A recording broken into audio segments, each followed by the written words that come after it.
Hi everyone. I've just started this a few minutes early to give everyone a chance to join me. So I will start sharing some stories with you shortly. Just for the meanwhile, I'm just going to wait and see who arrives and and deal with any technical hitches that crop up in the first few minutes. How are you all doing? Have you had a good day of scary fairies? It's there's been some really fascinating folklore being shared, and I'm looking forward to having a far more engaged day with the whole scary fairy event tomorrow. I've been working on another event today. The joys of working remotely mean that I can do two events and be in two places at once. So I've been in Todmorden. Oh, three. I've been in Todmorden, in Alton in Hampshire, and here in Scotland simultaneously today. It's as if a magic spell has been cast. The downside of it is, of course, that means that the magic spell is locked down. But hey, we're all here now. If you're here, give us a wee wave or say hello, or a little like, and let me know that you can see me. Hi Sarah, hi Mary, thanks for joining me, and just a couple more minutes to let everyone get settled in. We do have some invisible fairy folk, I suspect, lurking out there in the ether. If you've been following my Twitter feed over the last couple of days, I'll have given you some clues as to maybe where you can find fairies. The legend in Scotland goes that if you find a hill where there's an oak, an ash and a thorn growing in the same place, a hawthorn, the fairy tree in Irish and Scottish folklore, then you may be well on the way to finding yourself a fairy hill. Of course, there are all kinds of historical links to those hills being either Iron Age or Pictish burial sites, or just natural occurrences, those lumps and bumps in the landscape. But who knows? Fairies in Scotland have had a long history of interacting with people, and that interaction is not always good. So maybe we started to forget the real truth. Maybe we chose to forget that those fairy hills might have subterranean folk living in them that didn't always wish us well. So I think I'm going to start with a story this evening that my grandfather used to tell me. He'd walk me round a hill near where he lived in Blairgowrie called Knockmahar. My grandfather was a sculptor. He made this piece of yew that's next to me. And he used to lead me to the top of the hill and show me this huge piece of stone. He worked with stone a lot, and he used to weave this tale for me. I always believed it was true, but I'm not so sure. I think you need to hear it and judge for yourselves. There was once a beautiful young woman, Lady Jean, and she lived in Newton Castle, not so far from the town of Blairgowrie. She had once had a sweetheart, Lord Ronald, a handsome young man who, unfortunately for Lady Jean, had a wandering eye.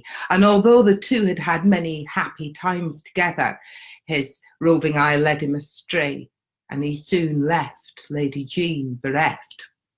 She would have done absolutely anything to get her lover back, and she took to dressing in the most sumptuous outfits, the most splendid jewels, but nothing could bring Lord Ronald's attentions back. She took to staying in her bower and grew pale and wept constantly. Her mother did not know what to do with her. When she did go outdoors, she would walk and weep and wail, wringing her hands, pale and trembling.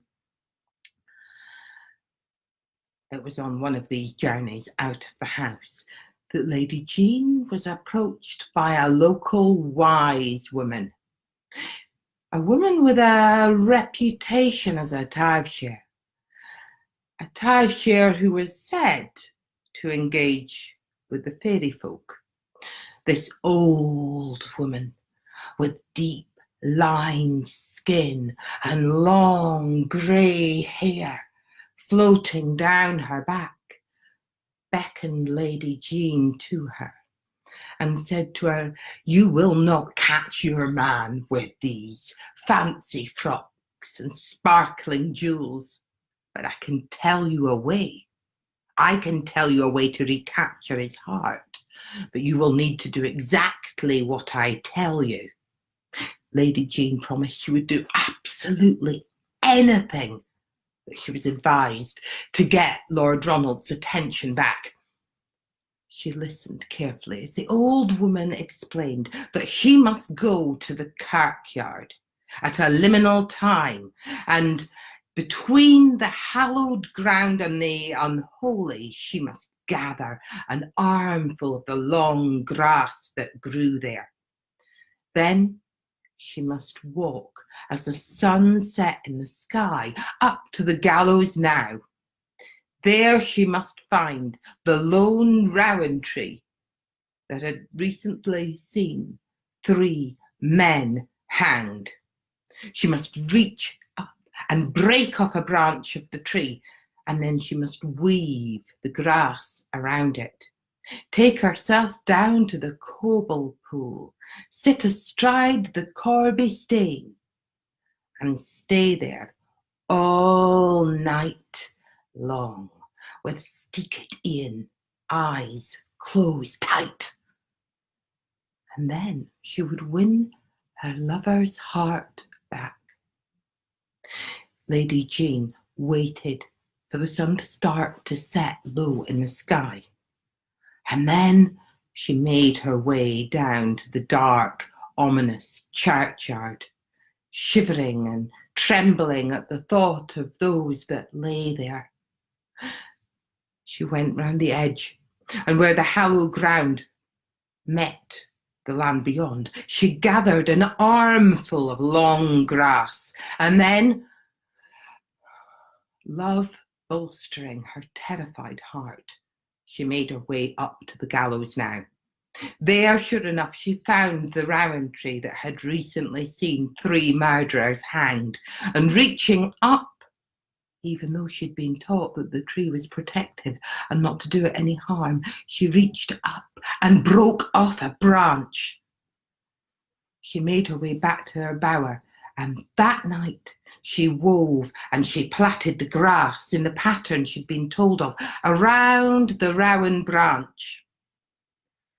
The next day at the same liminal hour, as the moon started to lift herself into the sky, the light still shimmering and the turquoise blue of daytime, the stars starting to come out, but still not fully eventide, she went down to the fast-flowing water and, hitching up her skirts, waded into the icy cool river.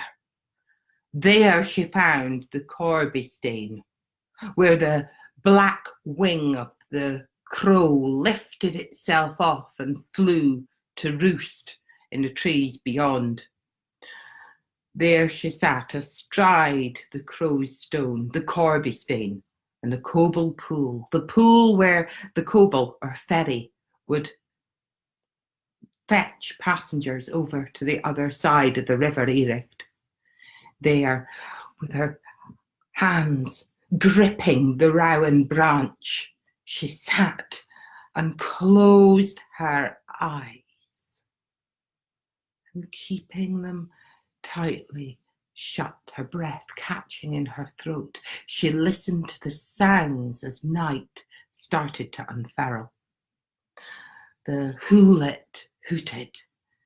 The wind blew through the trees, causing an eerie rustling. She heard the burbling of the stream and the plop of fish, she hoped, as they leapt from one silvery stretch to another.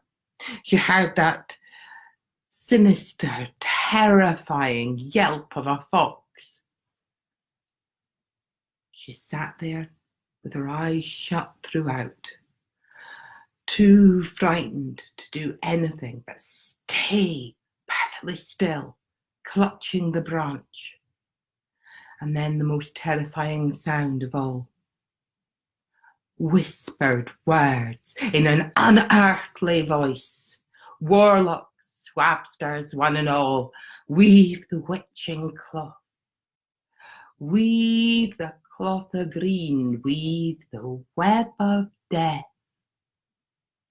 Lady Jean kept her eyes clenched shut as long as she could, and as the night chilled her to the bone, her skin feeling like frost had kissed it, waiting for dawn.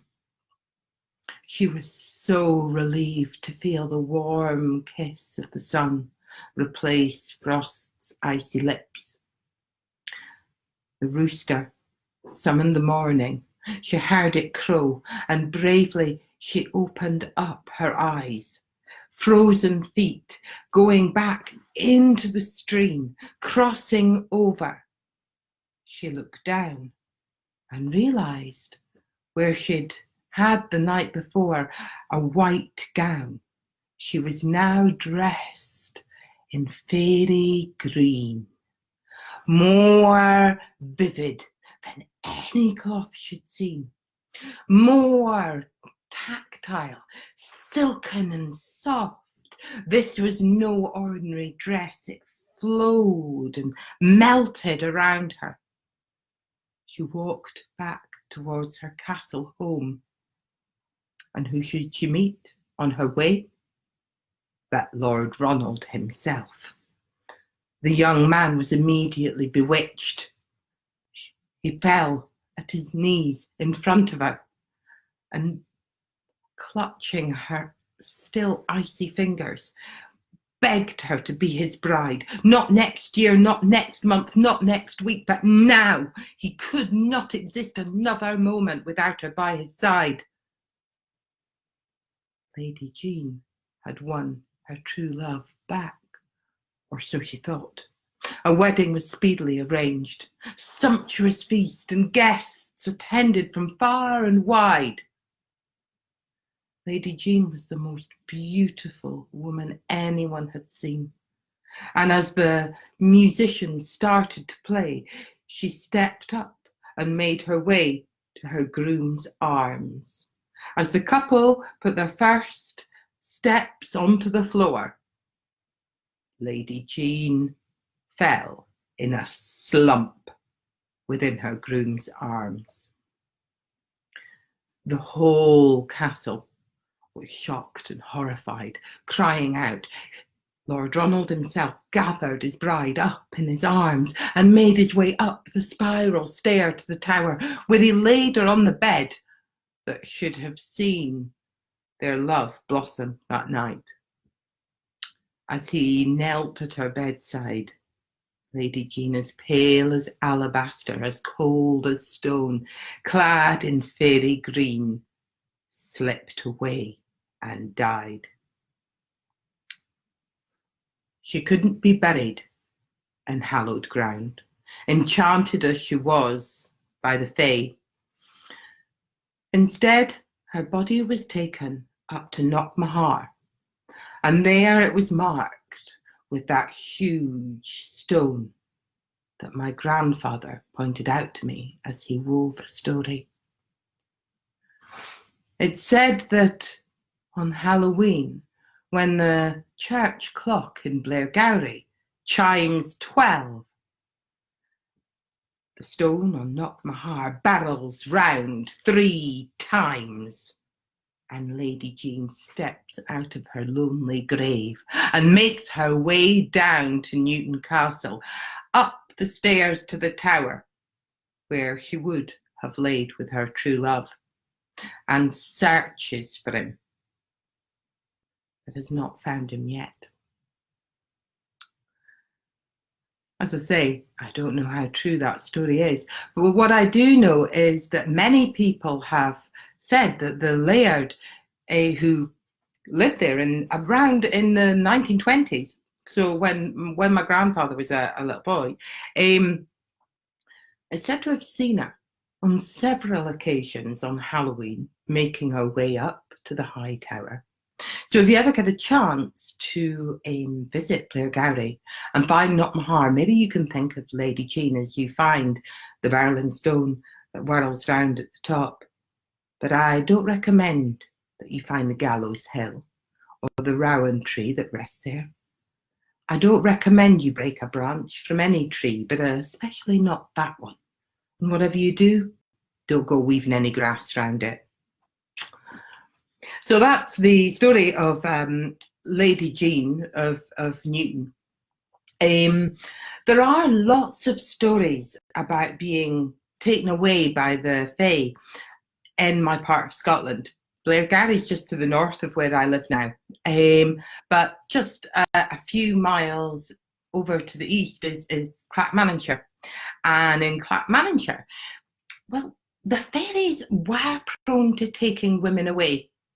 A miller in Menstry's wife was said to be taken away, and he had no idea how he managed to bring her back, but we do know he somehow broke the enchantment.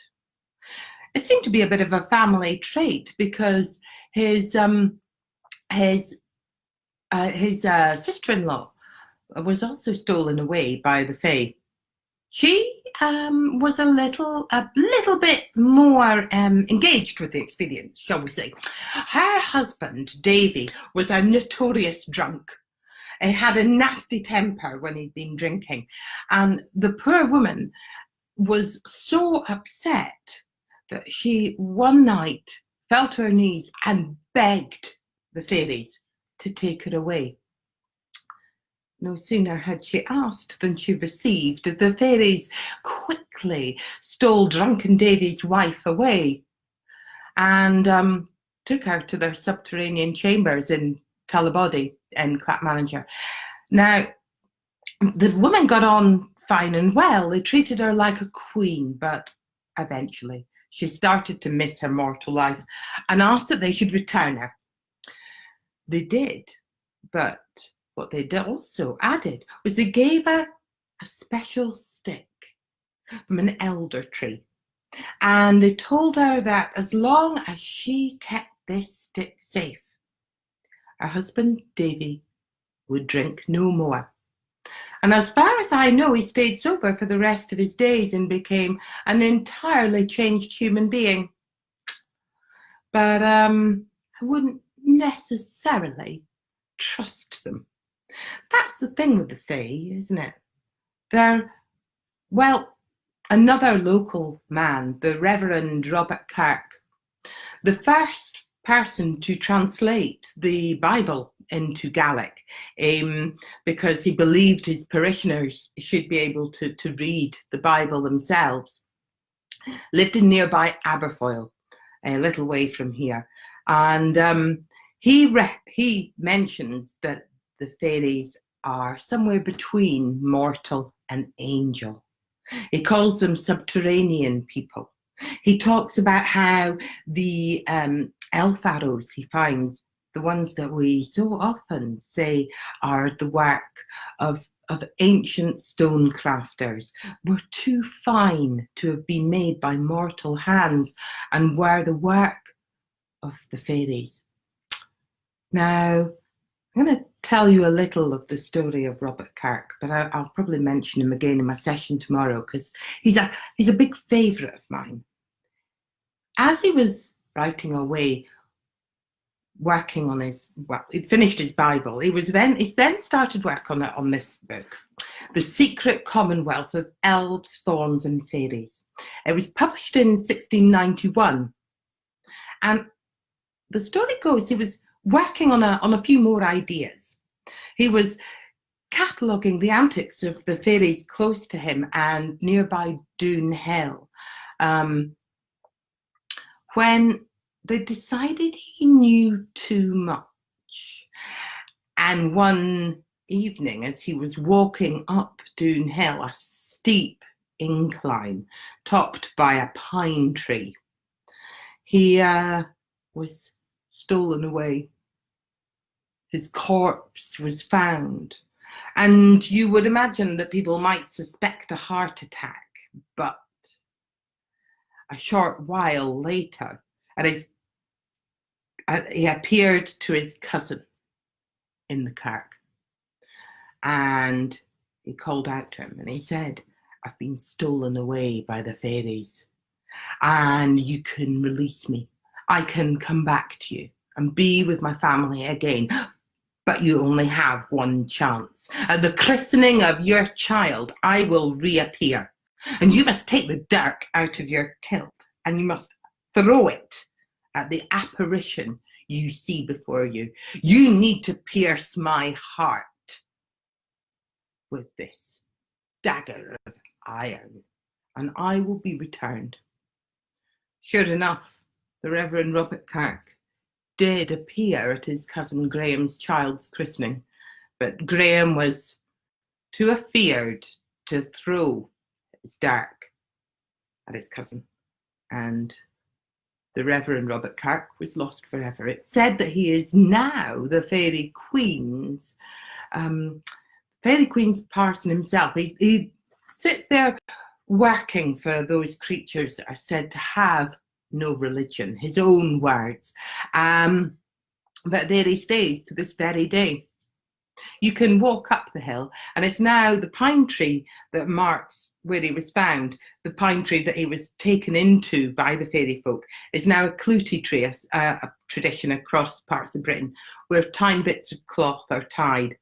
If you follow any of my work with the Tiveshire Collective, who I create stories with, along with researcher Scott Richardson-Reed and musician Debbie Armour, you'll know that that part of that created something called the Woven Land Network. Scott mainly looks after, and one of the things they've been doing is working to make sure that sites like the Clouty Tree at Doon Hill and some of the incredible wells that we have in Scotland and across Britain are used in a sustainable and respectful way. So if you do visit Doon Hill in Aberfoyle any time, do remember to only use small recyclable strips as a clout or a wee cloth, a marker, because otherwise they won't disintegrate, and then we risk challenging the environment. And one thing I do know about fairies is they also are associated in many parts of Scotland with being protective for the environment and the landscape. The Urisk in Scottish folklore is often very, very engaged with protecting the landscape and the natural world around him. Kelpies protect dark pools, those horse-like beings that will drag you down into a loch. And so basically, if you're up visiting a well or a fairy tree, do remember to be very careful and respect the environment you're engaging with. So that takes me to my final couple of stories this evening. When I first moved back to Scotland, I went and studied herbal medicine. You'll probably have noticed that beside me I've got a few plants and herbs. This is mugwort.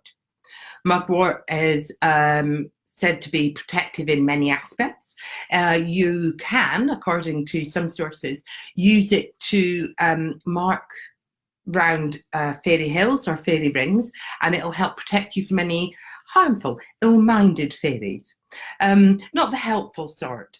And so I often make up little pots with things like mugwort to take to my sessions, because, as I say, Robert Kirk was stolen away because he knew too much and he shared too much information about the fairies.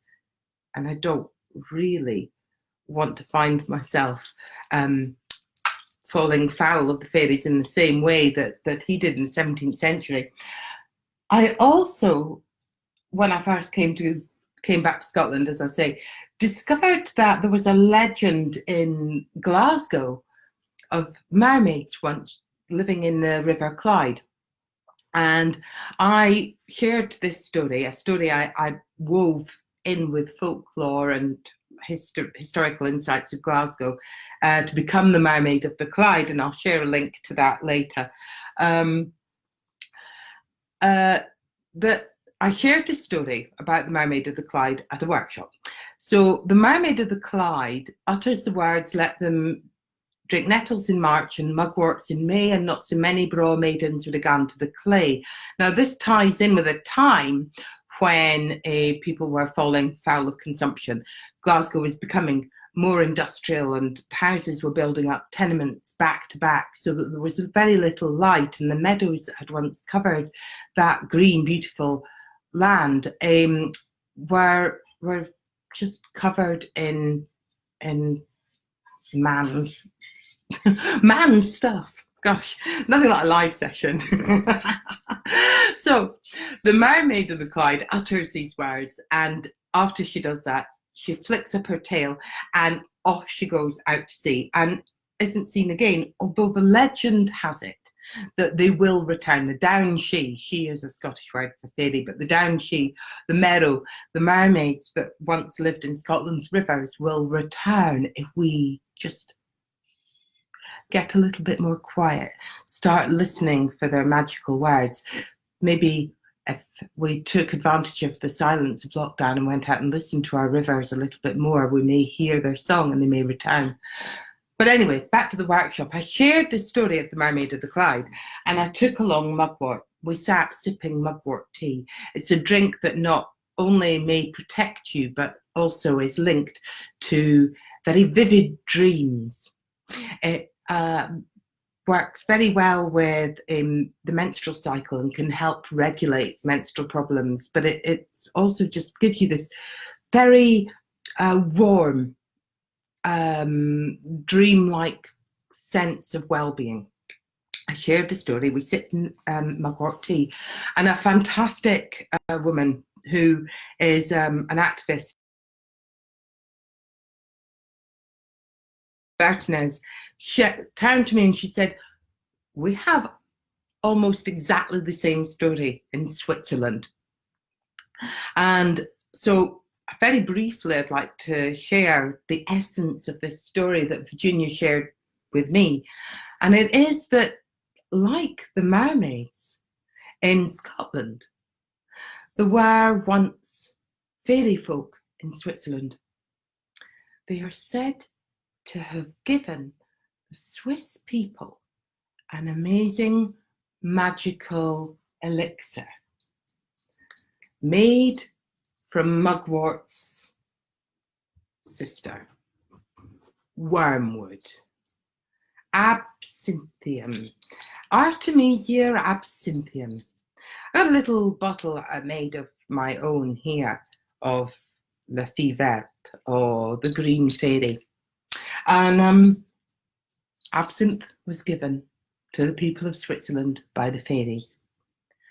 Unfortunately, as the years rolled by and people started to misuse the green fairy's power to lead you on an artistic journey to discover stories, create things of beauty, the fairies started to whisper the words that the plants needed to be respected.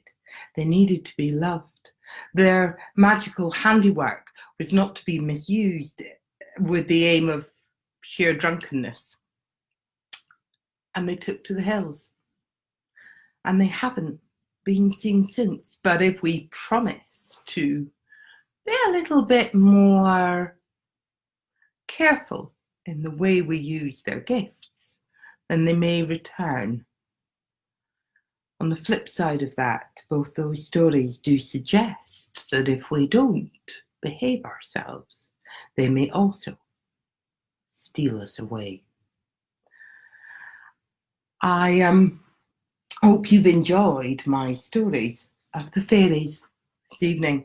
And I will pop a little, if you go to the discussions page in the event, in the next, give me 10 minutes or so, I will share a link to the full story of the Mermaid of the Clyde, and you can listen to that in the podcast whenever you fancy it. Hope you all have a very safe Saturday evening.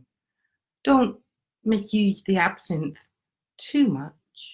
Maybe try a cup of mugwort tea and see what vivid dreams you have.